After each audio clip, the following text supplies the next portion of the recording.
जय हिंद दोस्तों। आज के क्लास में आप सभी लोगों का बहुत बहुत स्वागत है। तो लुसेंट के इस सीरीज को आगे बढ़ाते हुए आज हम बात करेंगे अंग्रेजी शासन काल के दौरान अलग अलग क्षेत्रों में हुए महत्वपूर्ण विद्रोहों के बारे में। इससे आपके एग्जाम में डायरेक्ट क्वेश्चन देखने को मिलता है। फिर हम बात करेंगे 1857 की महत्वपूर्ण क्रांति के बारे में। उसके बाद हमारा टॉपिक होगा भारतीय स्वतंत्रता संग्राम के दौरान जितने भी महत्वपूर्ण तथ्य बन सकते हैं उससे रिलेटेड हम लोग यहाँ पे बात करने वाले हैं। तो चलिए हम लोग शुरू करते हैं अंग्रेजी शासनकाल के विरुद्ध महत्वपूर्ण विद्रोह के बारे में। ओके, तो सबसे पहले अंग्रेजी शासन के विरुद्ध जो विद्रोह शुरू हुआ था वो था कौन? तो सन्यासी विद्रोह। सन्यासी विद्रोह इसी को अंग्रेजों के विरुद्ध शुरू हुआ प्रथम विद्रोह भी कहा जाता है, जो 1760 से लेके 1800 ईस्वी के बीच हुआ था। बिहार और बंगाल वाले हिस्से में हुआ था। ये क्यों हुआ था? तो इसके पीछे होने का जो महत्वपूर्ण कारण था वो था अंग्रेजों के द्वारा भारत के जो धार्मिक मामले थे और सांस्कृतिक मामले में थे उसमें अधिक मात्रा में हस्तक्षेप किया जा रहा था।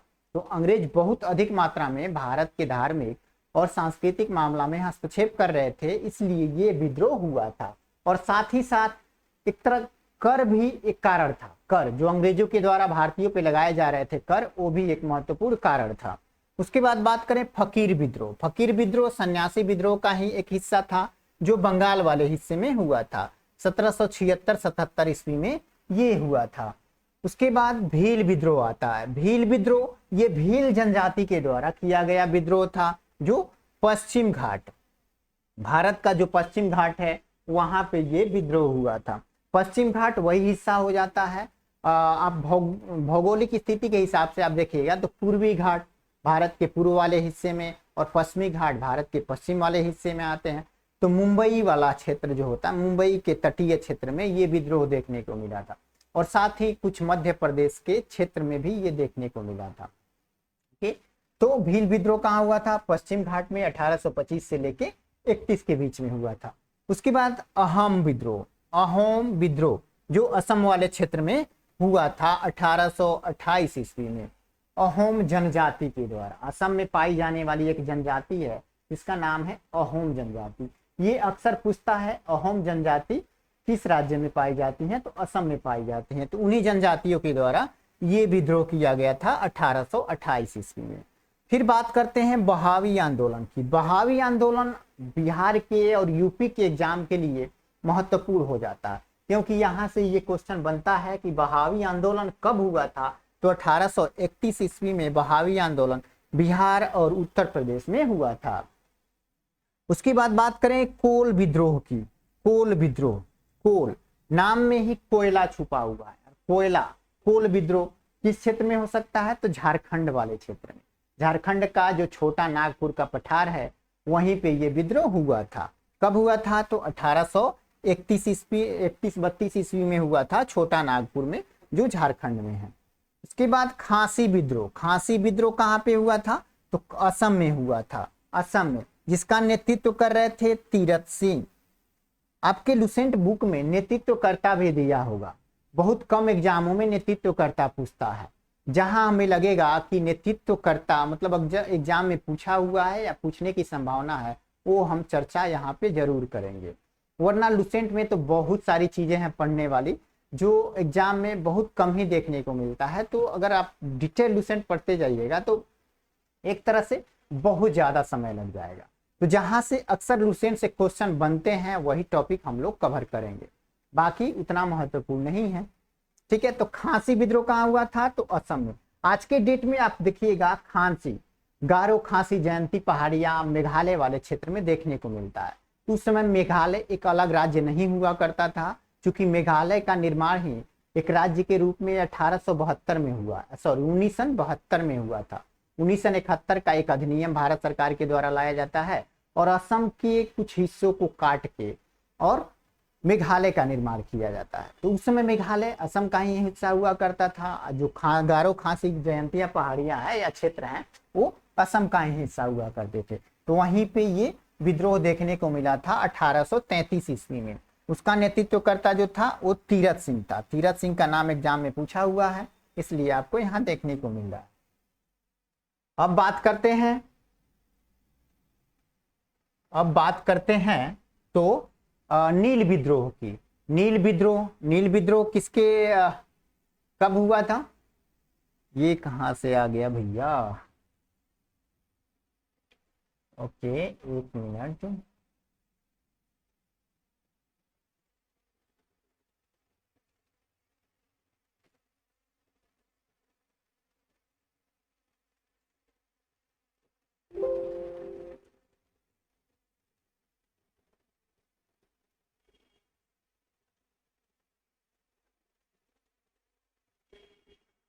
Okay okay okay,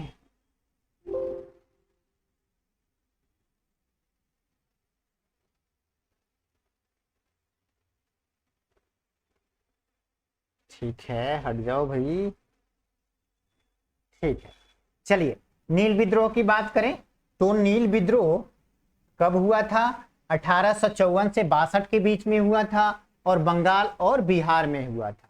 okay, Bengal और बिहार में ये हुआ था। उसके बाद बात करें संथाल विद्रोह की। ये संथाल जनजाति के द्वारा विद्रोह किया गया था 1855-56 में बंगाल और बिहार में। ये संथाल विद्रोह क्यों हुआ था? तो अंग्रेजों के द्वारा जो संथाल जनजाति हुआ करती थी उसको एक विशेष क्षेत्र देके वहां पे बसाया गया था, लेकिन समय समय पे अंग्रेजों के द्वारा और जो उच्च तबके के लोग थे उनके द्वारा इन संथाल जनजाति का शोषण किया जा रहा था। तो उस शोषण के विरुद्ध दो व्यक्ति जिनका नाम था सिद्धू और कान्हू, इन्होंने ये विद्रोह शुरू कर दिया था। ओके, तो सिद्धू और कान्हू का नाम संथाल विद्रोह से जुड़ा हुआ है और कभी कभी पूछता भी है। तो ये 1855-56 में हुआ था बिहार और बंगाल में।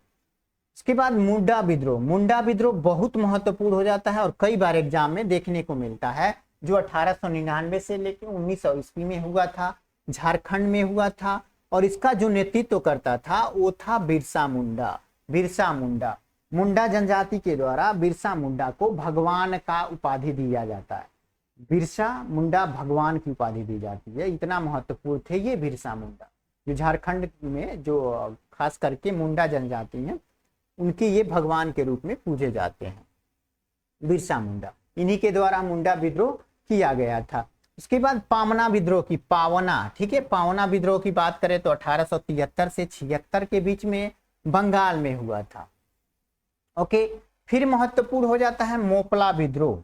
मोपला जो केरल के मालाबार क्षेत्र में हुआ था। केरल का मालाबार क्षेत्र जो है वहां पे ये देखने को मिला था 1920-22 में। लेकिन आपके एग्जाम में मोपला विद्रोह अक्सर 1921 में देता है। एग्जाम में पूछेगा मोपला विद्रोह कब हुआ था तो 1921 देता है, 1921 ही होता है। हालांकि 19 और 20-22 के बीच ही में आता है, इसलिए ये दे देता है। उसके बाद बात करें कूका आंदोलन 1840 से 70 के बीच में पंजाब में हुआ था। ये जो सिख संप्रदाय है उसके द्वारा ये आंदोलन शुरू किया गया था अंग्रेजों के विरुद्ध। अंग्रेज अक्सर जो सिख संप्रदाय के धार्मिक मामले थे उसमें हस्तक्षेप कर रहे थे, तो उसकी शुद्धता को बनाए रखने के लिए यहाँ पे ये आंदोलन शुरू किया गया था। ताना भगत आंदोलन की बात करें तो 1914 में हुआ था, बिहार में हुआ था और इसका जो नेतृत्व करता थे वो थे जतरा भगत इसका नेतृत्व कर रहे थे। ठीक है, ताना भगत आंदोलन बिहार के एग्जामों में बनता है, यहाँ से क्वेश्चन देखने को मिलता ही है। ये कब हुआ था याद रखिएगा, 1914 में।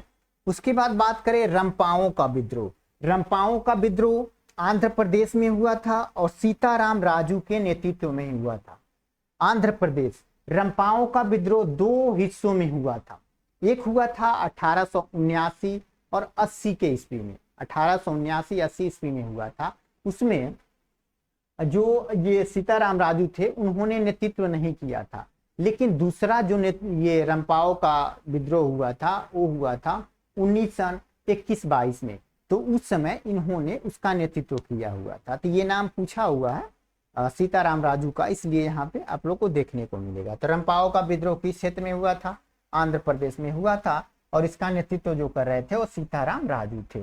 आपके एग्जाम में बहुत सारे विद्रोह के बारे में, सॉरी, आपके बुक में बहुत सारे विद्रोह के बारे में दिया होगा, लेकिन इतना डिटेल से पढ़िएगा तो आपका माथा कंफ्यूज हो जाएगा। इसलिए इसमें का जितना भी महत्वपूर्ण थे वो आपको यहाँ पे हमने कवर करा दिया है, और यहाँ से बाहर एग्जाम में शायद ही कभी देखने को मिलता है। बाकी ये रिपीटेड क्वेश्चन है, बार बार एग्जाम में पूछे जाते हैं। ओके, अब आगे बढ़ते हैं हम लोग। तिलका मांझी, तिलका मांझी का नाम सुना होगा आप लोगों ने। तिलका मांझी, ये बार बार क्यों आ जा रहा है भैया? तिलका मांझी, तिलका मांझी का नाम आपने सुना होगा, ठीक है। तिलका मांझी,